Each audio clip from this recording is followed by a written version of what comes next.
İnsanlar tez-tez sual verirlər. Niyə Allah Tövratın, Zəbulun və İncilin təhrif olmasına icazə verdi, amma Quranda buna yol vermədi? Bunlar Allahın Subhanahu və Teala'nın möcüzələrindəndir. Din kamil olduqda və son kitab nazil edildikdə o ən böyük şərəfə layiq görülür.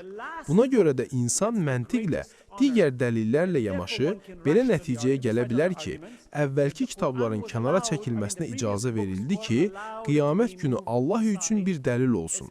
Biz bu kitabları sizə göndərdik, amma siz onları təhrif etdiniz. Lakin son kitab barəsində Allah vəd verdi ki, siz onu təhrif edə bilməyəcəksiniz. Beləliklə Allah insan təbiətini üzə çıxarır.